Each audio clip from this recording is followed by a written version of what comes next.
Bismillahirrahmanirrahim. Assalamualaikum warahmatullahi wabarakatuh. Alhamdulillahirabbil alamin wa bihi nasta'inu ala umuri dunya waddin. Wassalatu wassalamu ala asyrafil anbiya wal mursalin nabiyina Muhammadin wa ala alihi wa ashabi ajma'in wa man tabi'ahum bi ihsanin ila yaumiddin amma ba'd. Alhamdulillah para pemirsa Robbani TV yang dimuliakan Allah Subhanahu wa taala. Tidak henti-hentinya kita bersyukur kepada Allah Subhanahu wa taala hingga di kesempatan kali ini Allah juga tidak henti-hentinya mencurahkan segala karunia dan nikmat-Nya kepada kita. Dan untuk semua para jamaah sekalian yang dimuliakan Allah Subhanahu wa taala, ya dengan bersyukur kepada Allah kita berharap bahwasanya Allah terus menambah dan menambah lagi nikmat-Nya kepada kita. Akan tapi kalau kita tidak mau bersyukur, maka di sana bisa jadi Allah Subhanahu wa taala akan menurunkan adab kepada kita, dan itu sebagai sebab bahwasanya ketika seorang tidak bersyukur kepada Allah Subhanahu wa taala, maka di sana bisa menjadi sebab Allah menurunkan adab atau siksaan kepada seorang hamba. Maka untuk itu para pemirsa sekalian yang dimuliakan Allah Subhanahu wa taala, tentu kita harus senantiasa bersyukur kepadanya agar nikmat yang Allah berikan kepada kita terus ditambah dan agar kita terhindar dari segala macam musibah. Baiklah para pemirsa yang dimuliakan Allah Subhanahu wa taala, sebagai bentuk syukur kita kepada Allah Subhanahu wa taala, maka marilah kita manfaatkan segala kenikmatan yang Allah berikan kepada kita untuk menambah ketaatan kepadanya, dan termasuk ketaatan yang besar adalah ketika kita bisa memanfaatkan kenikmatan itu untuk semakin mendekatkan diri kepadanya. Yang salah satu bentuk ibadah bertakarub mendekatkan diri kepada Allah Subhanahu wa taala yang terbesar adalah dengan belajar ilmu syar'i, ilmu agama. Dan pada kesempatan kali ini ya kita tentu bersyukur kepada Allah Subhanahu wa taala kita masih bisa melanjutkan pelajaran kita.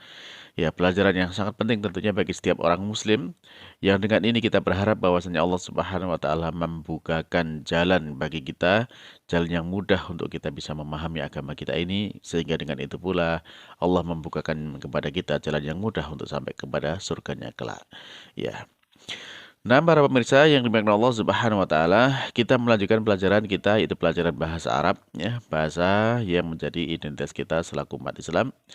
Nah, di pelajaran kita masih melanjutkan pelajaran dari kitab Durusul Lughah Al-Arabiyyah li Ghairi Natiqina Biha karya Dr. Fi Abdurrahman yang diterbitkan oleh Islamic University of Medina. Di pertemuan-pertemuan yang lalu, alhamdulillah kita sudah menyelesaikan sampai pelajaran yang ke-15 ya, sampai pelajaran yang ke-15. Dan tentunya ini ya sudah lebih dari separuh ya dari jilid pertama yang kita pelajari, sehingga tentu kita berharap kepada Allah Subhanahu wa taala dari apa yang sudah kita pelajari itu menjadikan kita ya paling tidak sudah banyak memahami kosakata bahasa Arab dan juga termasuk beberapa kaidah-kaidah penulisan dalam bahasa Arab. Nah, dan terakhir pada pelajaran 15 yang lalu ya kita sudah mengenal kata ganti ya, kata ganti untuk orang kata ganti tunggal untuk orang ketiga, orang kedua dan orang yang pertama. Baik itu laki-laki maupun perempuan. Nah, dan sekarang kita masuk pelajaran yang ke-16 yaitu pelajaran 16, pelajaran yang baru bagi kita. Silahkan dibuka bukunya di halaman 92. Nah, yang belum memiliki buku bisa di-download di link yang ada di deskripsi. Nah, kita masuk pelajaran yang ke-16 ya. Sebagaimana biasa di awal pelajaran ya, mu'alif menyampaikan kepada kita ada sebuah bacaan yang di situ nanti kita akan bisa mengambil faedah-faedah terkait dengan ilmu bahasa Arab ini. Baik, kita baca ya. Di sana ada sebuah dialog antara al-mudarris ya, al-mudarris berarti seorang guru laki-laki dan murid-muridnya, ada namanya Muhammad, ada namanya Ali ya. Baik. Kita baca dulu, saya baca dan silakan diikuti. Ya, diperhatikan dan diikuti. Baik. Liman hadhil aqlamu ya Muhammadu? Liman hadhil aqlamu ya Muhammadu? Hiya li ya ustadzu. Hiya li ya ustadzu. Hiya jamilatun jiddan. hiya jamilatun jiddan. Wa hadhil kutubu al-jadidatu ahiya laka. Wa hadhil kutubul jadidatu ahiya laka. La hiya lihamidin. La hiya lihamidin. Aina dafatirukum ya ikhwanu? Aina dafatirukum ya ikhwanu? Hiya huna ala hadzal maktabi. Hiya huna ala hadzal maktabi. Nah, baik. Dan sekarang kita coba artikan ya supaya kita paham maksud dari dialog ini. Nah, yang baris pertama li. Ya, li milik ya. Man siapa? Liman milik siapa? Nah, hadhil aqlamul jadidatu. Ya, aqlam itu banyak pena ya, pena-pena. Jadi milik siapakah pena-pena ini? Ya Muhammad, wahai Muhammad. Kemudian dijawab hiya li ya Ustaz.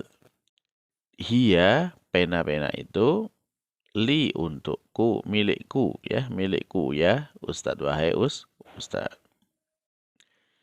Hiya jamilatun jiddan ya, pena-pena ini ya. Pena-pena ini apa? Cantik sekali, bagus sekali. Jamilatun jiddan, bagus sekali. Wa hadhil kutubul jadidatu, dan kitab-kitab ya, kutub jamak dari kitab ya. Wa hadhil kutubul jadidatu, dan kitab-kitab yang baru ini, jadidah yang baru, kitab-kitab yang baru ini, ahyalaka, apakah apakah itu milikmu, laka milikmu? Nah, di surat Muhammad, la tidak, hiya liha midin, ini miliknya Hamid. Nah,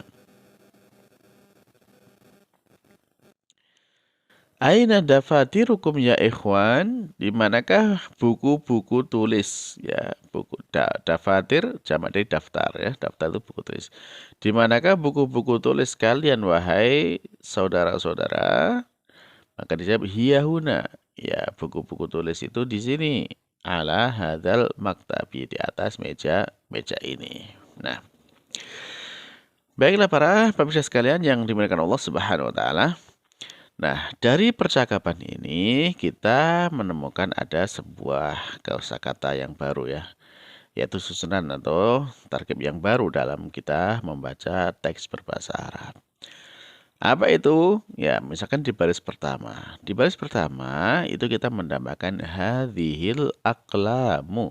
Ya, hadhil aqlamu. Nah, kalau kita perhatikan bendanya, kolamun itu satu pena. Kalau banyak pena, dia menjadi aqlamun. Ya, atau al-aqlamu. Nah, ini kemudian mengapa kalau dia bentuknya banyak, kalau satu berarti kan hadza qolamun. Tapi begitu banyak menjadi jamak, menjadi aqlamu ya, al-aqlamu, kenapa dia menjadi hadhihi? Nah, ini kenapa kok berubah menjadi, kan hadhihi kemarin untuk perempuan. Nah, mengapa kok demikian? Berarti aqlamu, al-aqlamu ini dia menjadi perempuan. Demikian juga kalau kita di baris kedua, ternyata kata gantinya juga digunakan hiya. Hiya kan pertemuan yang lalu kita tahu bahwasanya ia adalah kata ganti untuk perempuan tunggal ya. Perempuan tunggal. Jadi al-aqlamu itu dianggap sebagai perempuan tunggal. Terus diperkuat juga yang ketiga. Hiya jamilatun jiddan. Hiya, kembali lagi hiya adalah untuk perempuan tunggal. Ya, kemudian jamilah. Jamilah juga untuk perempuan tunggal. Jamilatun. Ya, jadi dia adalah sifat untuk perempuan tunggal. Hiya jamilatun jiddan. Nah, coba diperhatikan di situ, ternyata di sini kita mendapati kata benda laki-laki tapi bentuknya banyak. Kemudian di situ dia dianggap sebagai perempuan tunggal ya. Sehingga kata penunjuknya dari yang sebelumnya kalau tunggal menjadi hada berubah menjadi hadihi, kata gantinya kalau tunggal huwa banyaknya berubah menjadi hiya. Baik, selanjutnya kita coba lihat lagi.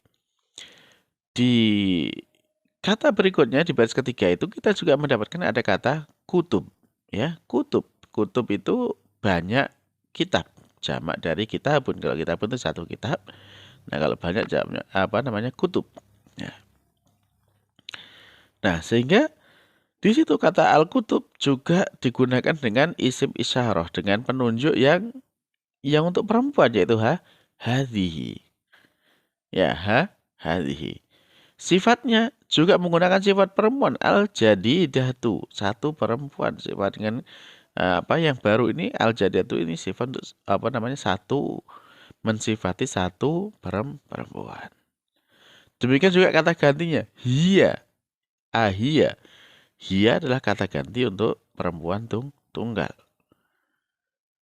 Nah, dipertegas di baris yang keempat juga digunakan hiya ya, la hiya li hamidin, bukan dia, kembali lagi hiya untuk kata ganti satu perempuan.